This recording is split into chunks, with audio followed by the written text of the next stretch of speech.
تازہ ترین ویڈیوز کے لیے چینل کو سبسکرائب کر کے بیل آئیکن اور آل نوٹیفیکیشن پر کلک کریں تاکہ آپ کو ملے ہر اپڈیٹ سب سے پہلے۔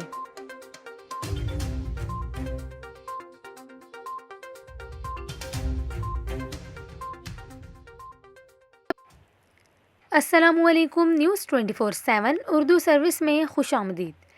ناظرین، کورونا کیسز میں اضافے کے بعد NCOC نے دوبارہ لاک ڈاؤن کا عندیہ دے دیا ہے۔ کورونا وبا سے نمٹنے کے لیے قائم national command and operation centre نے کہا ہے کہ ضابطۂ کار پر عمل نہیں کیا تو پھر سے لاک ڈاؤن اور انڈسٹریز کو بند کرنا پڑ سکتا ہے۔ وزیر اعظم عمران خان کے معاون خصوصی برائے صحت ڈاکٹر فیصل سلطان کا کہنا ہے کہ کورونا وبا دوبارہ سر اٹھا رہی ہے، آئندہ 2 ہفتوں میں خاص توجہ کی ضرورت ہے۔ انہوں نے کہا کہ پابندیوں اور کاروبار بند کرنے سے بچنا ہے تو ضابطۂ کار پر سختی سے عمل کرنا ہوگا۔ دوسری جانب national command and operation centre نے ملک میں کورونا کے بڑھتے کیسز اور اموات پر تشویش کا اظہار کیا ہے۔ NCOC نے شادی ہالز، بازار، پبلک ٹرانسپورٹ، ریسٹورنٹس میں ضابطۂ کار کی پابندی یقینی بنانے کی ہدایت کی ہے۔ NCOC کے مطابق ضابطۂ کار پر عمل نہیں کیا تو پھر سے لاک ڈاؤن اور انڈسٹریز کو بند کرنا پڑ سکتا ہے۔ دوسری جانب وزیر اعلیٰ خیبر پختونخوا کے معاون خصوصی برائے اطلاعات کامران بنگش کا کہنا ہے کہ عالمی وبا کورونا وائرس کی دوسری لہر کا خطرہ موجود ہے، سمارٹ لاک ڈاؤن یا پھر مکمل لاک ڈاؤن ہو سکتا ہے۔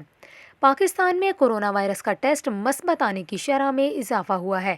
گزشتہ روز مسلسل تیسرے روز کورونا وائرس کا ٹیسٹ مثبت آنے کی شرح 2.5% کے قریب رہی۔